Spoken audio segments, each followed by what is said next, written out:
Tenemos hoy el gusto de contar con el profesor Pablo Padilla del Instituto de Matemáticas Aplicadas CIMAS de la Universidad de México, UNAM, que nos platicará el día de hoy sobre teselaciones de Voronoi y ecuaciones diferenciales parciales.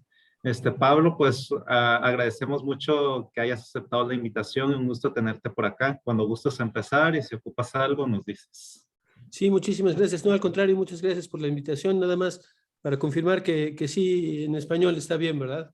Sí, claro. Sí, está bien. Ok, perfecto. Me disculparán entonces por las transparencias en inglés, pero pues bueno, parece que los colegas rusos que podrían haberse conectado no se van a conectar, entonces mejor en español.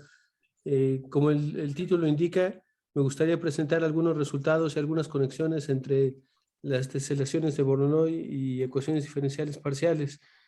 La ilustración de la transparencia no es casual, al menos en estas pequeñas unidades. No sé si se ve mi cursor, ¿sí se ve? Sí, sí. Dentro de cada una de estas unidades, las estructuras que surgen son teselaciones de Voronoi. Seguramente todos estarán familiarizados con lo que es una teselación de Voronoi, pero en caso de que no, déjenme empezar por ahí, definiendo qué es una teselación de Voronoi.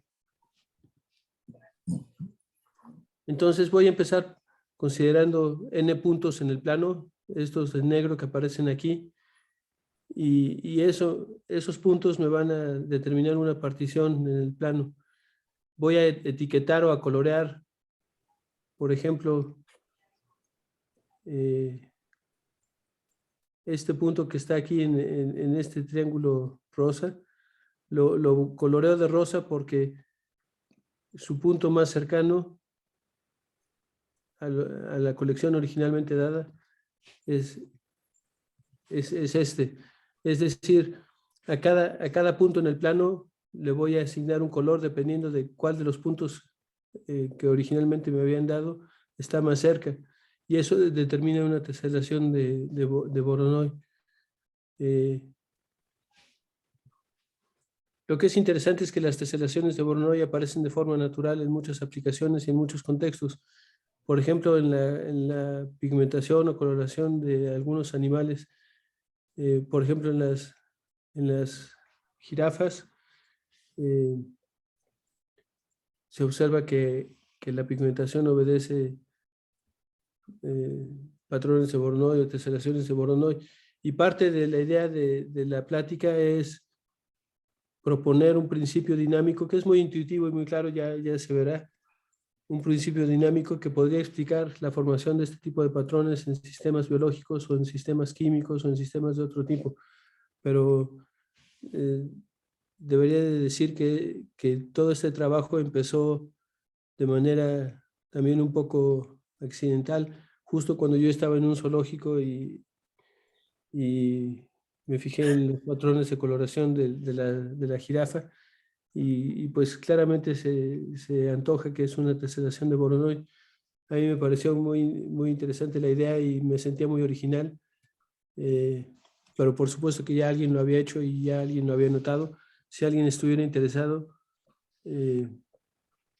está este trabajo que ya es bastante, iba a decir antiguo, al menos no reciente, del 2001, que se llama Integrando forma y patrones en modelos de mamíferos.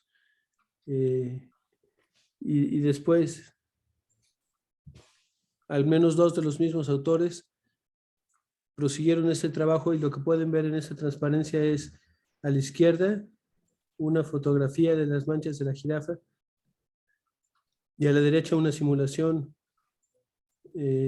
utilizando ciertos criterios para generar celdas de Voronoi dinámicamente. Y el parecido, digamos, es bastante notable. De hecho, en el artículo que menciono, se hace una comparación cuantitativa más detallada y bueno, para la gente que estuviera interesada en el tema, les dejo la referencia. Pero después de haber visto algunos ejemplos, pues hasta cierto punto interesantes y curiosos, me gustaría decirles qué es lo que pienso presentar, no con tanto detalle matemático. Si alguien estuviera interesado en los detalles más técnicos, más matemáticos de todo lo que voy a hablar, estamos por subir una versión preliminar, un preprint al archivo, que en estos días estará ya disponible. Pero lo que me gustaría presentar de forma más bien panorámica y no tan técnica son diferentes resultados que relacionan a las teselaciones de Voronoi con ecuaciones diferenciales parciales. En particular, en ecuaciones hiperbólicas o ecuaciones de tipo de onda, hay un principio bien conocido para determinar los frentes de onda, que es el principio de Huygens, y me gustaría hacer ver como resultados sobre soluciones de viscosidad y soluciones singulares de la ecuación Econal pueden ayudar a caracterizar las teselaciones de Voronoi. En general, he de decir que las teselaciones de Voronoi en ecuaciones diferenciales parciales surgen cuando hay fuentes puntuales, ya lo veremos, y específicamente en el caso de las ecuaciones parabólicas, cuando se tiene una ecuación de onda con fuentes puntuales y se aplica el principio de Huygens. Entonces me gustaría hablar un poquitito de eso, que es algo bien conocido, diría yo, aunque hay algunos resultados interesantes. Quizá comentaba con Panta antes de empezar la charla, de la posibilidad de buscar temas comunes. Quizá en alguna formulación hamiltoniana de la ecuación de onda, porque me parece que hay diferentes personas interesadas en sistemas hamiltonianos en el grupo de Sonora. Podría ser una buena oportunidad para buscar temas de interés común. Pero además de las ecuaciones de tipo onda, hay otro tipo de ecuaciones, tanto parabólicas, cuando uno habla de frentes de difusión, y elípticas.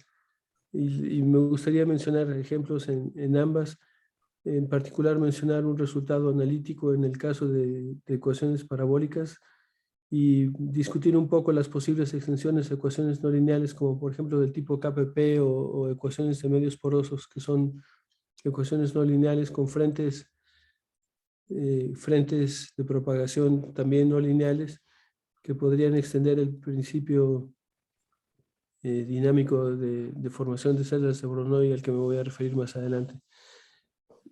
Finalmente hay otros dos temas que me gustaría abordar. Uno es en el contexto de ecuaciones elípticas y una interpretación probabilística que da pie como a una especie de juego de colonización. Ya seré más claro en lo que quiero decir con esto, pero esto condujo a simulaciones numéricas y a otro enfoque, digamos, un poco más estocástico de las teselaciones de Voronoi. Y para terminar, me gustaría mencionar la conexión que existe entre un problema de transporte óptimo de masa con su ecuación de Monchampère asociada y las teselaciones de Voronoi. Entonces, a grandes rasgos, estos son los 4 puntos que me gustaría tocar en la presentación. Correspondientemente, entonces, después de dar una introducción y comentar un poquitito más en detalle de la historia de las teselaciones de Voronoi y en dónde más surgen y cómo aparecen, me gustaría enunciar el principio dinámico al que me he referido ya en un par de ocasiones y después hablar de ecuaciones de onda o Voronoi y el principio de Huygens, de Voronoi y el principio y frentes difusivos o ecuaciones parabólicas. Este ejemplo que se mencionó está motivado en una ecuación elíptica y una interpretación estocástica de la solución, y finalmente hablar un poquito del contexto del problema de transporte y terminar con algunas observaciones sobre posibles problemas y preguntas abiertas. Antes de entrar ya un poco más en detalle, me gustaría mencionar que esto es trabajo conjunto con Yuriria Cortés, que también está en el IMAS, pero en la Unidad Mérida, y con David Padilla, que está en la Universidad de Dresde. Para fijar ideas, porque los conjuntos de Voronoi o las teselaciones de Voronoi pueden definirse en variedades riemannianas, en contextos más generales, pero para fijar ideas, consideremos X puntos, N puntos en Rn, y definamos formalmente a la celda de Voronoi asociada con el yésimo punto y denotémosla con V sub i como la colección de puntos en Rn que están más cerca de xi que cualquiera de los otros puntos dados en P, o de manera más precisa, de acuerdo a esta. Aquí hay un error. Es un mayor o igual. Ajá, mayor o igual.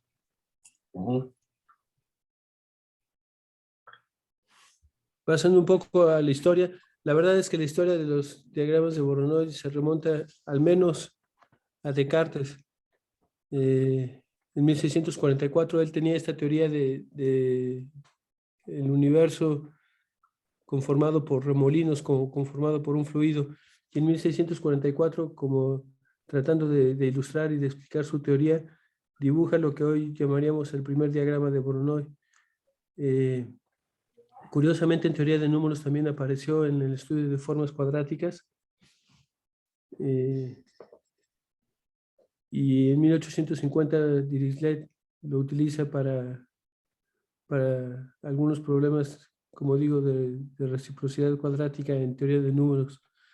En las aplicaciones, este ejemplo es bastante conocido, y de hecho el mapa que aparece aquí abajo a la derecha es un mapa de Londres, en el que no se alcanzan a ver los detalles, pero este señor, John Snow, empieza a fijarse que los casos reportados de cólera en Londres corresponden a personas que viven más cerca de una bomba de agua que de otras. Entonces, haciendo lo que hoy llamaríamos un diagrama de Voronoi, localiza esta bomba y llega a la conclusión de que debe de estar contaminada. La historia no tiene un final así tan feliz, al menos tan inmediatamente, porque se tardó un buen rato en convencer a las autoridades de que clausuraran la bomba, pero finalmente parece que en el momento en el que se clausuró, obviamente el brote de cólera se terminó. Y desde la perspectiva matemática, sin embargo, en un contexto más general, los diagramas de Voronoi que llevan su nombre se deben a Georgi Voronoi en 1908, pero desde entonces han aparecido muchísimas más aplicaciones. Ya mostraré algunas más que van desde el crecimiento de bacterias en biología, crecimiento urbano. Recientemente veía una que tiene que ver con el diseño estructural de edificios. En fin, son desde muchos puntos de vista objetos interesantes. Por ejemplo, estas fotografías que muestro aquí corresponden al crecimiento de bacterias, y como digo en la referencia que aparece abajo a la izquierda, los patrones que se observan surgen cuando hay una competencia por el espacio en la colonización por bacterias de una superficie. O sea, lo que estamos diciendo es que se ponen aquí en rojo y en estos puntos verdes a crecer colonias de bacterias. Y en el momento en el que chocan esos frentes de crecimiento bacteriano, como ya consumieron los recursos que se tenían disponibles en esa caja de Petri, el frente se detiene y entonces lo que acaban delimitando son las fronteras de las celdas de Voronoi que aparecen aquí en blanco. Estas son fotografías de los experimentos mismos. Finalmente, enfatizar el hecho de que las celdas de Voronoi dependen claramente de la noción de distancia que se tenga. En el lado izquierdo se toma la teselación de Voronoi con respecto a la distancia euclidiana, mientras que en el lado derecho se toma una teselación de Voronoi con respecto a otra distancia que es conocida como la distancia Manhattan. Y claramente se observa qué tipo de partición de teselación que se obtiene es diferente. En muchas aplicaciones de forma natural aparecen otro tipo de distancias y por lo tanto otro tipo de celdas de Voronoi. Pero en esta charla soy franco, me voy a concentrar únicamente en las que tienen que ver con la distancia euclidiana en el plano o en algún momento con la distancia originada por una métrica riemanniana en una variedad.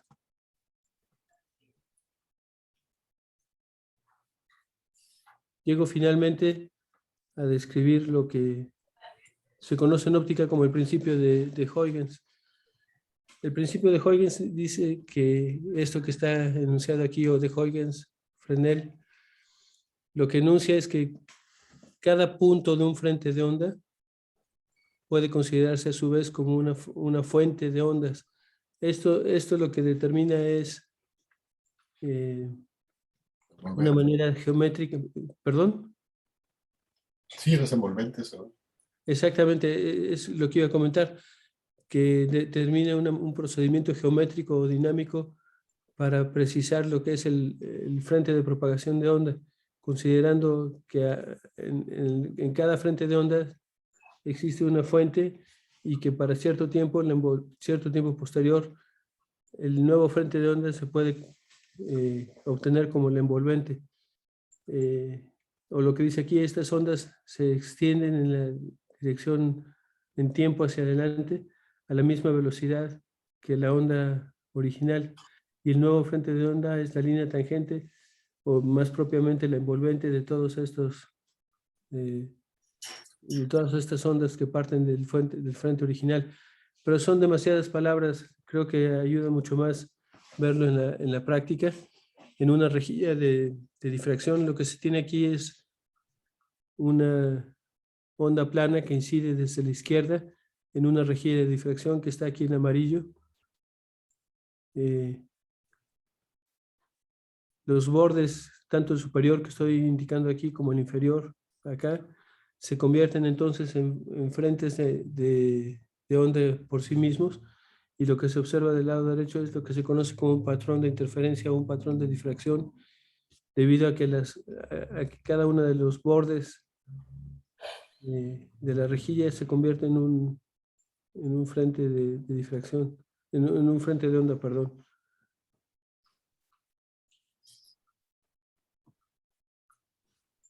Déjenme comentar que así de simple y de intuitivo como es este principio, quizá debería de enfatizar el hecho de que la frontera de dos celdas de Voronoi adyacentes está determinada precisamente por la intersección de dos frentes de onda por primera vez, o lo que podríamos llamar, y voy a llamar después, el conjunto de colisiones de los frentes de onda. Decía, este tipo de consideraciones que podrían parecer muy, muy simples, son en la práctica útiles, por ejemplo, para calcular, utilizando diferentes funciones de distancia, mallas para la resolución numérica de algún tipo de ecuaciones, por ejemplo. Entonces, tienen su utilidad también en la práctica numérica, pero desde la perspectiva analítica, creo que está claro que es a lo que me refiero. Tengo una fuente puntual en azul, una fuente puntual en verde, de cada una de ellas al mismo tiempo empiezan a surgir ondas que al principio son circulares, y este es el punto en el que interactúan o chocan por primera vez en ese lugar. Y está claro que lo que correspondería a la mediatriz del segmento que une a las dos fuentes es lo que podríamos llamar el conjunto de colisiones de esos dos frentes, y que determinarían, en el caso de dos fuentes, la frontera de las celdas de Voronoi. O sea, toda esta línea vertical. De hecho, probarlo no tiene la menor dificultad, porque justamente dos puntos, un punto está en la frontera de la celda de Voronoi entre dos puntos. Si equidista, digamos, exactamente, si equidista de las fuentes y no está en el interior de ninguna otra celda de Voronoi correspondiente a otro punto. Y entonces ahorita sí me gustaría ser un poco más preciso sobre esto, porque matemáticamente la ecuación que satisfacen los frentes de onda o la descripción matemática que puede darse de los frentes de onda son como conjuntos de nivel de soluciones de esta ecuación diagonal. Gradiente de U en norma igual a 1. Y además es bien conocido que la distancia, la función distancia, es una solución de la ecuación diagonal. De hecho, puede generalizarse, y si se tiene un conjunto dado en el plano, por ejemplo, n puntos, la distancia a ese conjunto también es una solución a la ecuación diagonal. Y quizá debería de mencionar trabajo que tampoco es ya tan reciente, pero que es trabajo muy interesante. En este trabajo, en Hamilton-Jacobi Equations and Distance Functions on Riemannian Manifolds, estos dos autores, Mantegazza y Menucci, prueban el siguiente resultado del teorema que ellos llaman teorema 3.1 en su trabajo, que la función distancia a un cierto conjunto K es la única solución de viscosidad para el problema de Hamilton-Jacobi correspondiente a la ecuación diagonal, en donde K es un conjunto que puede ser bastante general. No introduje las hipótesis sobre K, solo hago notar que en particular si K es un conjunto finito de puntos, que es el caso que nos interesa, el teorema es válido. Y entonces lo que tenemos es una manera de estudiar el conjunto de singularidades. En particular, ese es el siguiente resultado que me gustaría mostrar, aunque ya no lo enuncio de manera técnicamente precisa, pero lo que ellos muestran es que el conjunto singular de la solución de la ecuación es rectificable en el sentido de teoría geométrica de la medida. Y lo que menciono aquí es que utilizando este principio geométrico o haciendo la cuenta directamente con la función distancia, es fácil ver que la frontera a las celdas de Voronoi generadas por un conjunto finito de puntos están contenidas en este conjunto singular. O sea, cuando la función distancia deja de ser la función distancia a un conjunto finito de puntos deja de ser regular, este conjunto, por este resultado o por consideraciones de otra índole, se puede probar que es un conjunto rectificable. Esto básicamente, desde la perspectiva práctica, lo que significa es que es un conjunto Lipschitz. Y menciono aquí que el resultado también aplica a generadores más complejos, o sea que no son necesariamente puntos. Lo que quiero hacer ver es que este principio de Huygens, que conduce a una comprensión dinámica de la formación de las celdas de Voronoi, tiene implicaciones matemáticas en términos de la regularidad de las soluciones también interesantes e importantes. Regresando un poco y abandonando las ecuaciones hiperbólicas o ecuaciones de tipo de onda, me gustaría también hablar, como decía al principio, un poco de las ecuaciones parabólicas. En particular, en este trabajo, lo que quisiera mostrar es cómo frentes difusivos o frentes, en principio descritos por ecuaciones de tipo parabólico, aparecen también en la naturaleza.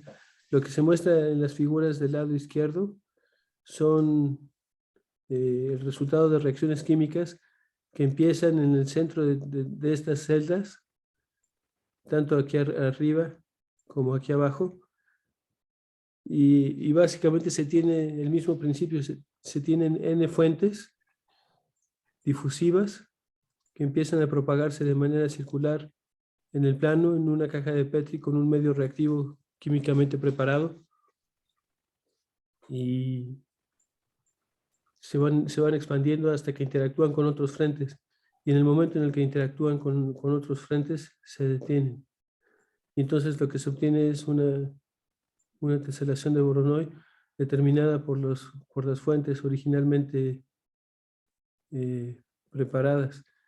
El artículo yo lo vi por primera vez como un preprint, y ahora que estaba preparando la charla, busqué a ver si estaba ya publicado, y sigue sin, al menos hasta donde yo pude ver, sigue sin estar publicado, pero si hubiera interés, lo pueden localizar en el archivo, en esta dirección.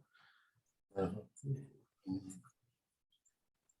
Y como se indica aquí, el nombre es Calculating Voronoi Diagrams Using Simple Chemical Reactions. Por cierto, a lo mejor no está de más mencionar que si este tipo de problemas que podrían parecer muy químicos o muy geométricos, en el fondo aparecen en un esfuerzo que ya tiene algún tiempo de un grupo, sobre todo un grupo inglés, al que pertenece un señor de apellido Adamatsky, en el que se desarrollan lo que ellos llaman cómputos no convencionales. En particular, están interesados en desarrollar computadoras químicas, lo que ellos llaman computadoras químicas, con mecanismos de reacción-difusión. Y este tipo de problemas son, digamos, claramente ilustrativos del hecho de que computadoras químicas pueden resolver problemas geométricos de manera más eficiente que computadoras digitales estándar. Pero déjenme enunciar el primero de nuestros resultados.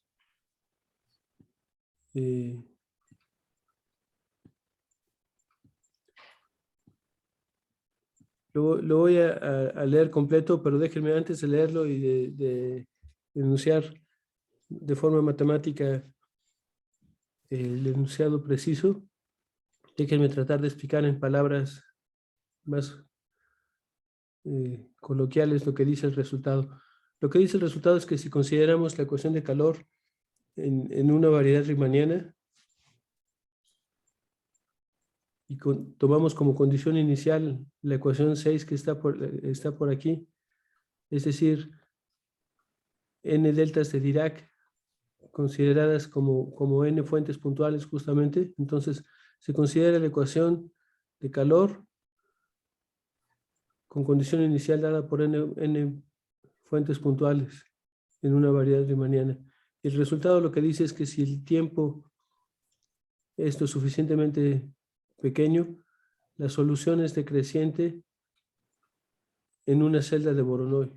O sea que si nos fijamos en la fuente correspondiente, digamos que nos fijamos en en el punto en el que se coloca una delta de Dirac originalmente, y dejamos pasar un tiempo suficientemente pequeño, entonces la función solución es decreciente hasta que casi llega a la frontera de la celda de Voronoi correspondiente.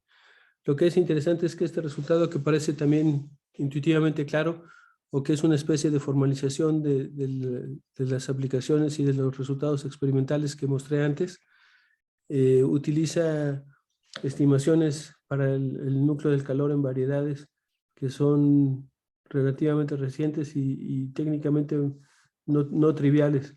Entonces, a riesgo de aburrirlos un poco, pero para que quede un poco más claro el enunciado, me gustaría ir con detalles sobre esta transparencia. El teorema lo que dice es que si consideramos una variedad riemanniana n-dimensional y n mayúscula puntos sobre esta variedad, así como sus correspondientes celdas de Voronoi, y consideramos la ecuación de calor, que no escribo, pero que les pido a todos que tengan en mente, consideramos una solución U de xt de la ecuación de calor con esta condición inicial, una suma de deltas pesadas por pesos WI, donde WI es simplemente un número positivo. Lo que sigue es un poco más técnico. Lo que dice es que si consideramos a Sn como la esfera n-1 dimensional y suponemos que la celda de Voronoi correspondiente es compacta y contenida en lo que se conoce en inglés como el cut locus, que es el dominio de inyectividad de la función exponencial. La función exponencial de Gauss, no me refiero a la función exponencial tal cual, sino a la función en geometría riemanniana que va del plano tangente en la variedad. Entonces entonces para todas deltas y epsilon positivas existe una T mayúscula, un tiempo T mayúscula mayor que 0, tal que para todos los tiempos menores que ese tiempo T mayúscula, el mapeo exponencial U del exponencial empezando en el XY correspondiente en la dirección θ dada por el punto en la esfera unitaria. Esa función es decreciente a lo largo de ese rayo, a lo largo de esa dirección, y la distancia a la frontera de la celda de Voronoi es mayor que epsilon.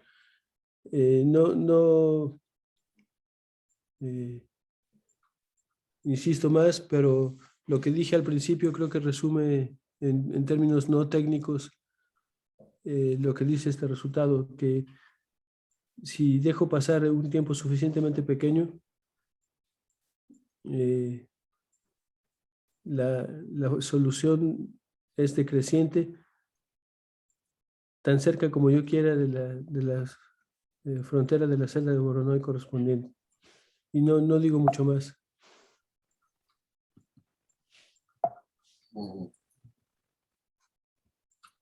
Ya no lo mencioné, pero si hubiera dudas, comentarios o preguntas, pues por favor me interrumpen.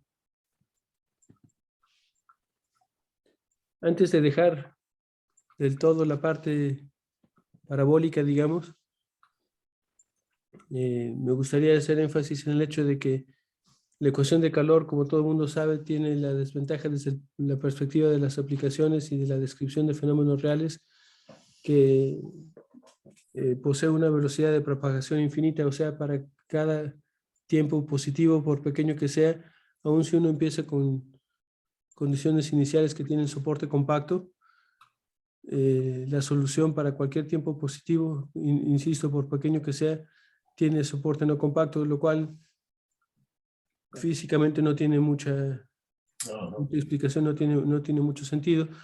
Y existen desde esta perspectiva ecuaciones como la ecuación de Fisher-KPP o la ecuación de los medios porosos que tienen velocidad finita de propagación de los frentes y que se puede mostrar que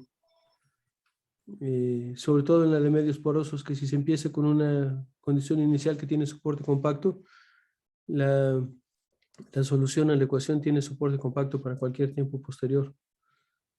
Entonces, sería interesante, y es un trabajo que estamos pensando en hacer, y que conllevaría a preguntas matemáticas que pensamos relevantes, y del estudio de la interacción de frentes de estas ecuaciones no lineales, expander o extender esta perspectiva dinámica de las celdas de Voronoi a este tipo de ecuaciones con frentes de propagación no lineales.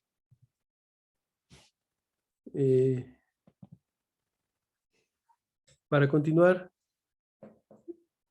me gustaría hablar de este enfoque estocástico que mencioné, está relacionado con las ecuaciones elípticas, pero déjenme describir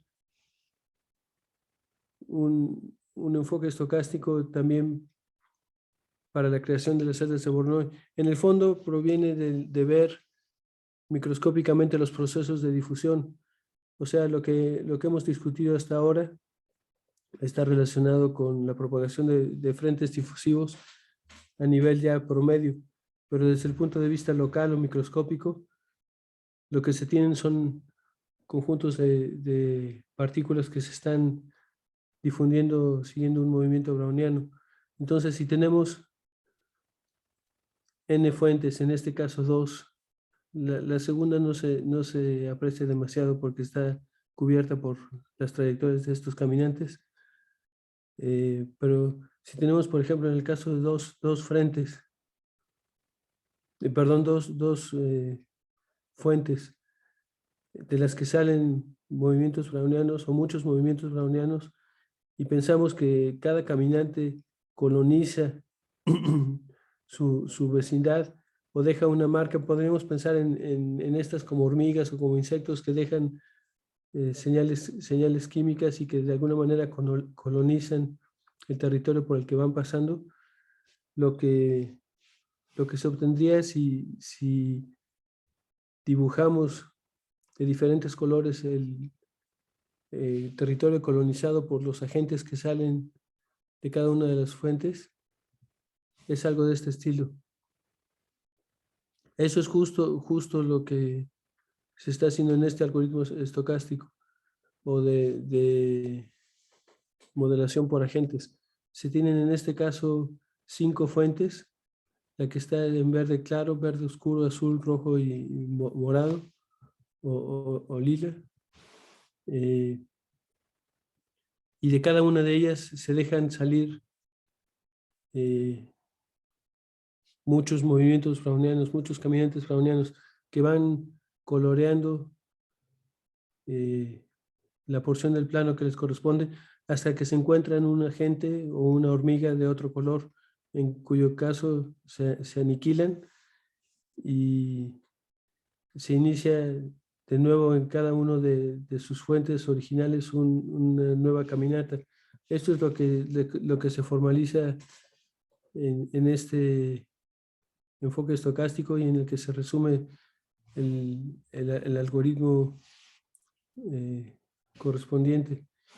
No lo voy a leer en detalle, pero creo que, o espero que la explicación sea suficientemente clara. Claramente también, como se observa aquí, están dibujadas las fronteras de las celdas de Voronoi. En las fronteras claramente hay una competencia más fuerte, y estamos en proceso de proponer un esquema de regularización que permita recuperar de manera más precisa las fronteras de la celda de Voronoi, pero en algún momento mencioné, además del crecimiento de bacterias, aplicaciones a dinámica urbana y arqueología. Hay varios trabajos que sugieren, digamos, este enfoque tanto de colonización por insectos como de colonización por seres humanos en un crecimiento urbano en el que las fuentes están representadas por centros comerciales o puntos de actividad social importante. Y antes de cambiar, digamos, de tema nuevamente, me gustaría nada más motivar lo que nosotros llamamos una teselación armónica, que está sugerida por la interpretación de una ecuación elíptica como la distribución estacionaria de probabilidad de caminantes aleatorios, de manera similar a lo que ya mencioné en el ejemplo anterior. Pero consideren el siguiente problema. Consideren n puntos en el plano y vecindades de radio epsilon alrededor de cada uno de esos puntos. Y consideren entonces el plano menos esos puntos, o sea, lo que llamaríamos un plano perforado con n bolas de radio epsilon centradas en los puntos x, y. Y simplemente consideren la función armónica que satisface, que claramente por ser armónica el laplaciano es igual a 0, en el complemento de esas bolas. U es igual a 1 en la frontera de esas bolas, y pedimos que se vaya a 0 cuando x tiende a infinito. Por el principio del máximo sabemos que el máximo se tiene que alcanzar en la frontera, y como en infinito es 0, el máximo se alcanza necesariamente en la frontera de una de estas bolas. Entonces podríamos imitar el procedimiento de generación de celdas de Voronoi considerando al punto más cercano. Aquí lo que podríamos hacer es seguir la línea de máximo ascenso, o sea, seguir la línea la trayectoria en la que apunta el gradiente para cualquier punto inicial en el plano, y ver a qué frontera de los puntos correspondientes x, y me lleva. Para casi todo punto, como decía, por el principio del máximo, va a haber una única vecindad B de sub epsilon de x, y para un punto arbitrario en el plano. Y eso determina una teselación que nosotros llamamos teselación armónica, y que pensamos puede tener por otras razones propiedades matemáticas interesantes. Solo quería mencionarla y motivar la definición, pero en el fondo puede, con restricciones adecuadas, definirse o pueden definirse teselaciones basadas en gráficas específicas o distancias inducidas por gráficas específicas. Y finalmente, me gustaría mencionar el ejemplo que proviene de un problema de transporte óptimo de masas. Seguramente también la mayor parte de ustedes estarán familiarizados con el problema del transporte óptimo de masas, porque se ha vuelto pues muy popular o importante en muchos contextos.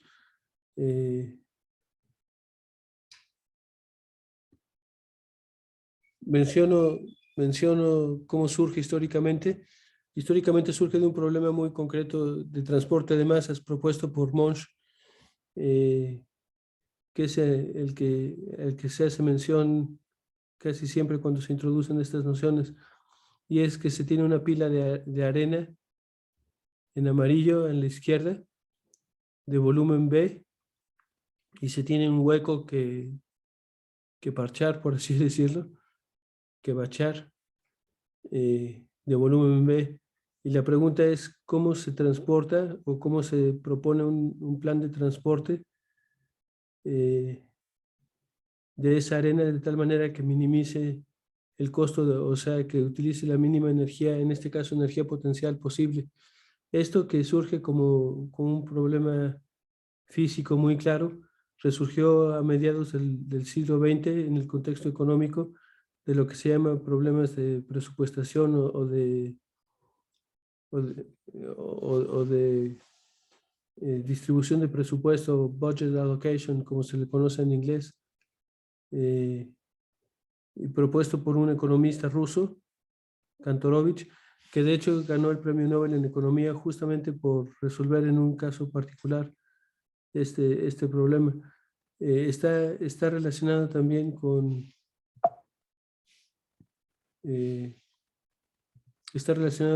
problemas de distribución óptima de negocios o problemas de almacenaje.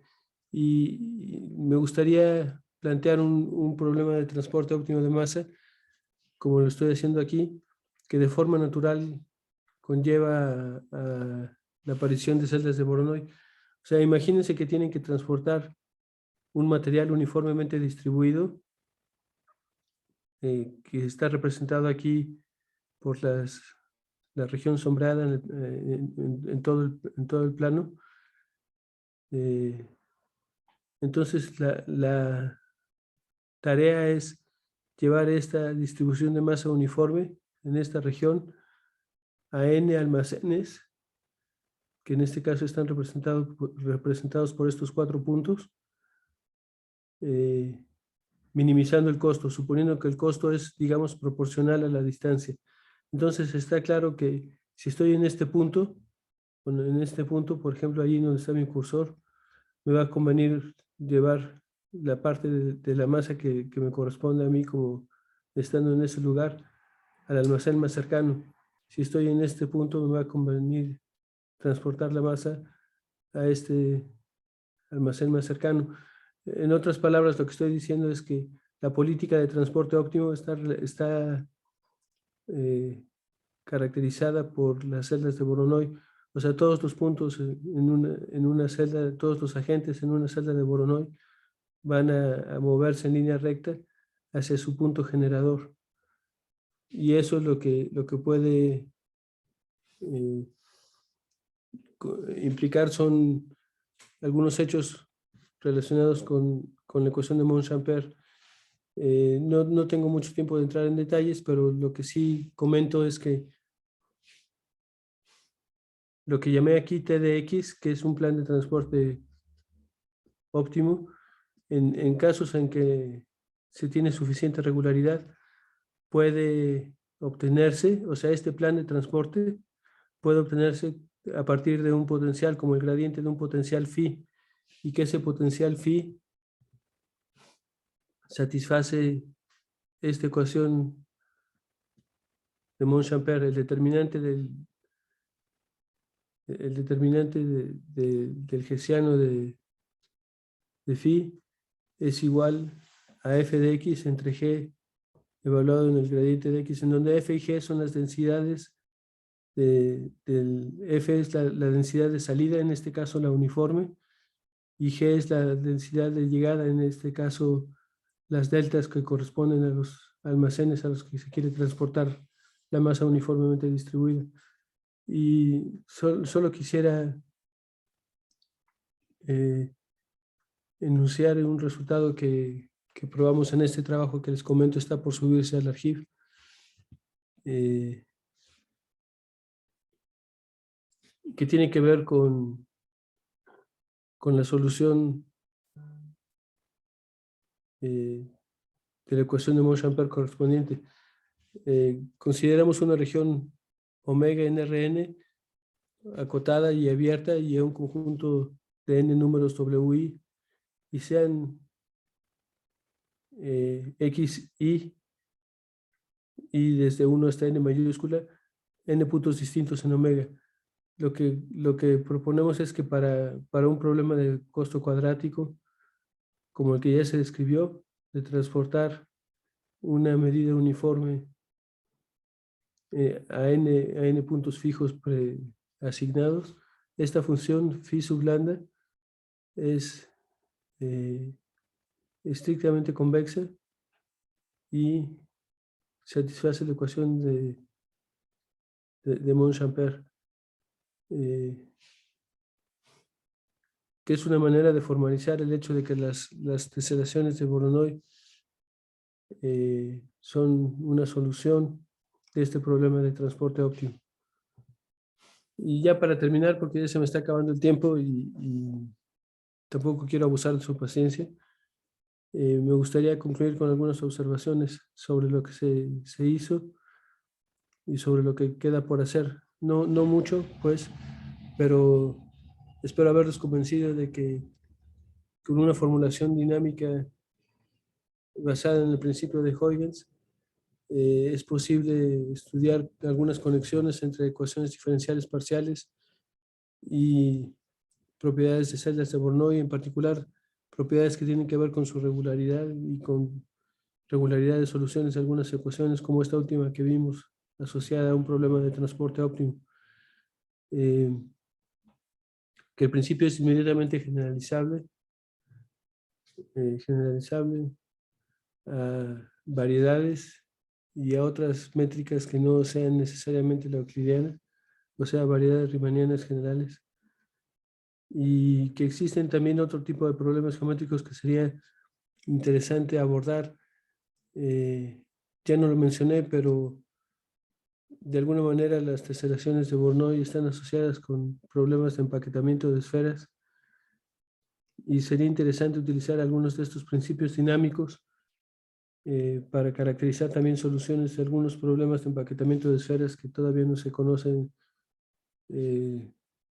su solución de manera tan precisa.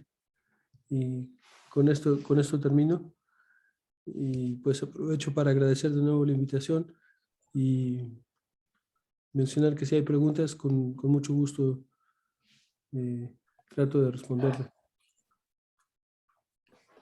Muy Muchas bien. gracias, Pablo. Muchas gracias, Pablo. Muy interesante tu plática. Yo tengo una pregunta que hacerte así general. Este tiene un gran sentido, un gran gusto, no sé, olor a uso de principios variacionales o plantearlos como principios variacionales. ¿Es así? ¿Admiten formulaciones en términos de ese tipo de principios? ¿Hay algo como ecuaciones de Euler-Lagrange? Sí, de hecho regresando a la ecuación del Conal, hay un trabajo, si recuerdo bien, es de alrededor del 2010, de Félix Soto y colaboradores, en el que se aborda la solución de la ecuación del Conal como una formulación variacional, y de alguna forma se usan principios variacionales para reenunciar el principio de Huygens. O sea que sí hay una conexión pues interesante y todavía en muchos sentidos, creo yo, por explorarse, de principios variacionales y este tipo de preguntas. Sí, no, claro que sí. Así como, gracias. No sé si haya una pregunta. Gracias, profesor Rubén, por parte. Adelante, Misael.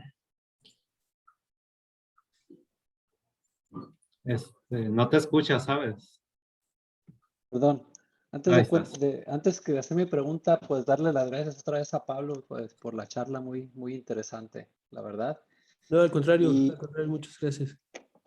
y bueno, me llamaba la atención, por ejemplo, en el teorema 3.1, donde hablabas de la existencia de la métrica, que a la condición inicial U, las métricas aparecieran como pesos para los puntos.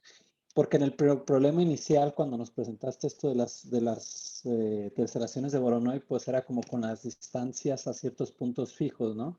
Entonces yo me imagino que también esos pesos terminan por influir, porque hablaste que la métrica determinaba la forma de las teselaciones, ¿no? Pero me imagino que también se les puede dar ciertos pesos a algunos puntos, ¿no? Y que eso también vuelve a modificar cómo son las teselaciones, ¿no? Exactamente. Y de hecho, a lo mejor debí de haber mencionado que en este caso lo más sencillo es considerar a las Ws is como uno, en el sentido de que la la intensidad de la fuente, como le dirían los físicos, es la misma para todos. Pero, Misael, la observación que tú estás haciendo es perfectamente correcta, perfectamente válida. De alguna manera, pesar las fuentes de forma diferente es hasta cierto punto equivalente a utilizar una métrica diferente. Y las celdas de Voronoi se ven modificadas correspondientemente dependiendo de los pesos. Sí, sí, sí, toda la razón. Y bueno, y nada más por lo que mencionas, entonces se podía, así como sin pérdida de generalidad, poner, como mencionaste, los pesos siempre uno en el entendido de que hay como una correspondencia así entre poner pesos y una métrica que nos dé como con pesos iguales a uno. Eso es lo que más o menos quieres decir. Sí, exactamente, exactamente. O sea, el Gracias. dominio, visto un poco desde otra perspectiva, desde la perspectiva del principio dinámico del principio de Huygens, pesaría más un frente de ondas con un peso más grande, o equivalentemente se movería más rápido esa onda. Ese es un poco lo que se está diciendo correspondientemente con los pesos. Pero no sé si hay alguna otra observación, algún otro comentario o pregunta. El último teorema, Pablo, no es para verlo. Ese sobre el último, creo que es el otro que sigue. Ese.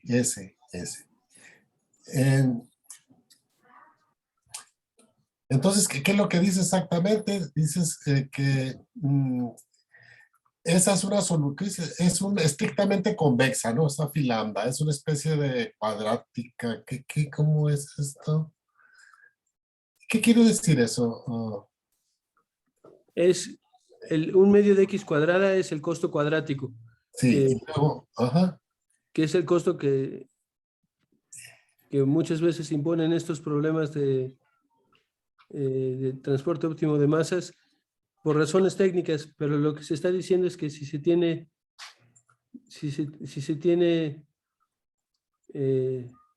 una función modificada por estas... ¿Cuál es el término, verdad? Ajá. Por esos términos, exactamente, que de alguna manera son el mínimo de la distancia.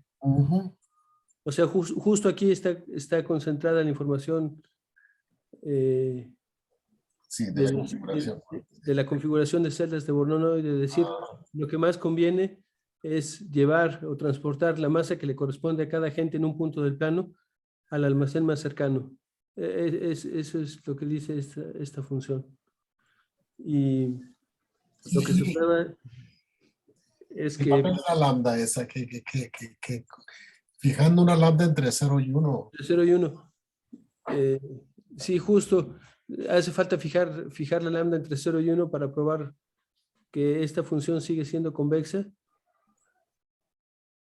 y que por este resultado de Brenier satisface en un sentido débil esta ecuación de Monchampère, que es un poco la conexión con ecuaciones diferenciales parciales y teselaciones de Voronoi que estábamos buscando. Ese es determinante del hessiano, decías, ¿no? Así es, esto que se conoce como la ecuación de Monchampère. Ajá. Pero regresando un poco a la pregunta sobre las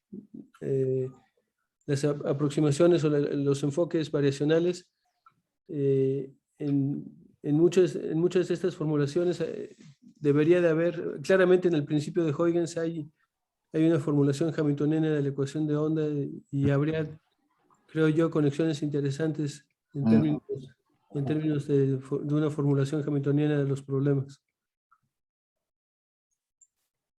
Sí, parece que sí. Pero además esto tiene también un sabor así a singularidades, a no sé qué, ¿no? Sí, de hecho hay muchos resultados de Caffarelli, por ejemplo, para variar, sobre regularidad de las soluciones de Monchampère en diferentes contextos y diferentes configuraciones, condiciones de frontera, etcétera, etcétera. de las que hablamos un poco más en detalle en el trabajo que les comentaba, pero que me parecieron ya un poco más técnicas para Ah, ilustrar aquí. muchas gracias, Pablo. Muy interesante. Realmente está bonito esto. Al contrario, de veras, muchas gracias. Gracias a Panta también por la invitación. No, al contrario, Pablo, muchas gracias por aceptarla. Antes de, no sé, concluir, si hay alguna, yo tengo pues, pero no sé si habrá alguna otra pregunta por parte de los asistentes. Si no, pues aprovecho a preguntar, Pablo. Me surgió una duda mucho más, antes más básica. Dijiste que esto, pues claramente depende de una métrica, ¿no?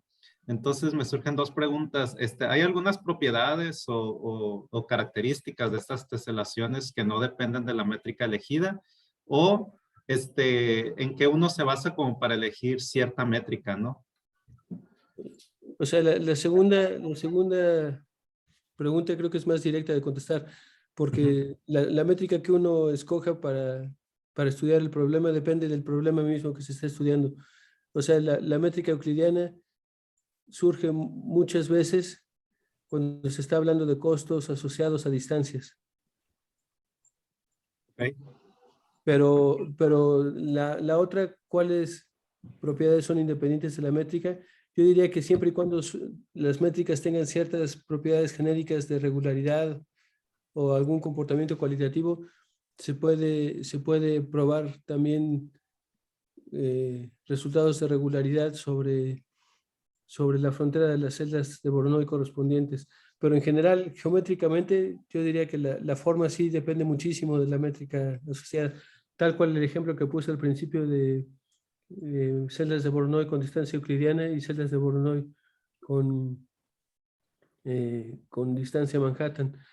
Quizá propiedades, por ejemplo, de conexidad simple o conectividad de las celdas de Voronoi sí sean más o menos independientes de la distancia, pero es algo que no me he preguntado así con tanto detalle, Panta. Sería interesante justo. Ok. Sí, justo antes de pasar a la pregunta de Stephen, te lo comentaba porque una idea que a raíz de las colaboraciones con Pablo Suárez, tu tocayo, por cierto, del Instituto de Matemáticas, es tomar